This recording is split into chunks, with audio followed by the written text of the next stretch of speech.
రాజీ లేని పోరాటం వర్సెస్ రాజకీయ కుట్రలు. పెద్దిరెడ్డి జగన్లతో బోడే రామచంద్ర యాదవ్ సాన్నిహిత్యమా? ఇది అసంబద్ధం. బీసీల కోసం ప్రాణ త్యాగానికి సిద్ధపడ్డ బోడే రామచంద్ర యాదవ్ పై ఇలాంటి ఆరోపణల? పెద్దిరెడ్డి రామచంద్రారెడ్డితో వైఎస్ జగన్ తో బోడే రామచంద్ర యాదవ్ కలిసిపోయారని ఎలా అంటారు? కూటమి ప్రభుత్వం పైన టీడీపీ పైన మాత్రమే బీసీవై పార్టీ కక్ష కట్టిందని ఆరోపణలు చేయడమేంటి? రాష్ట్ర రాజకీయాల్లో బీసీల గళాన్ని బలంగా వినిపిస్తున్న అరుదైన నాయకుల్లో బీసీవై పార్టీ అధినేత బోడే రామచంద్ర యాదవ్ ఒకరు. బీసీల అభివృద్ధి కోసం 5 కీలక డిమాండ్లను ముందుకు తెచ్చి వాటి సాధన కోసం చేయబోతున్న నిరాహార దీక్ష రాష్ట్ర వ్యాప్తంగా చర్చనీయాంశమైంది. అయితే ప్రజా సమస్యల కంటే రాజకీయ ప్రయోజనాలే పరమావధిగా భావించే కొందరు బోడే రామచంద్ర యాదవ్ పై లేనిపోని అపనిందలు వేసే ప్రయత్నం జరుగుతోంది. బోడే రామచంద్ర యాదవ్ గతాన్ని పరిశీలిస్తే ఆయన గత వైసీపీ ప్రభుత్వ హయాంలో పుంగనూరులో పెద్దిరెడ్డి రామచంద్రారెడ్డి వర్గానికి వ్యతిరేకంగా ఎంతటి వీరోచిత పోరాటం చేశారో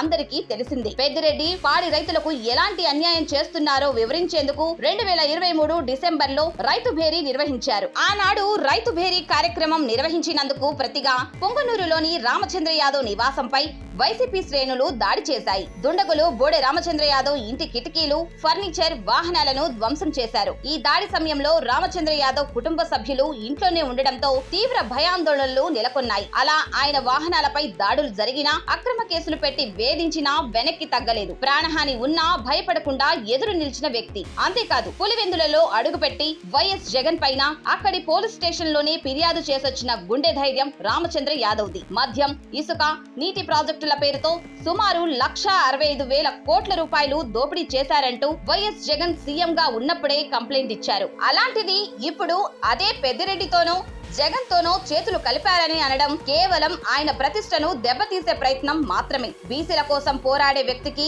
ఏ పార్టీతోనూ వ్యక్తిగత మైత్రి ఉండదు. కేవలం సిద్ధాంత పోరాటమే ఉంటుంది. ప్రభుత్వం చేస్తున్న తప్పులను ఎత్తి చూపడం ప్రతిపక్ష పార్టీగా, రాజకీయ ప్రత్యామ్నాయంగా ఎదుగుతున్న పార్టీగా బీసీవై పార్టీది కనీస బాధ్యత. కూటమి ప్రభుత్వం అధికారంలోకి రాకముందు బీసీలకు ఇచ్చిన హామీలను అమలు చేయాలని డిమాండ్ చేయడం కక్ష ఎలా అవుతుంది? బీసీ జనగణన చేపట్టాలని అడగడం తప్ప బీసీల కోసం ప్రత్యేక బడ్జెట్ కేటాయించాలని కోరడం నేరమా? బీసీ సంక్షేమ పథకాల అమలులో జాప్యాన్ని ప్రశ్నిస్తే అది టీడీపీపై వ్యతిరేకత ఎలా అవుతుంది? కూటమి ప్రభుత్వం తప్పులను సరిదిద్దుకోవాల్సింది పోయి ప్రశ్నించే గొంతుకపై ఆరోపణలు చేయడం ప్రజాస్వామ్యానికి విఘాతం. రామచంద్ర యాదవ్ చేస్తున్నది నిరాహార దీక్ష.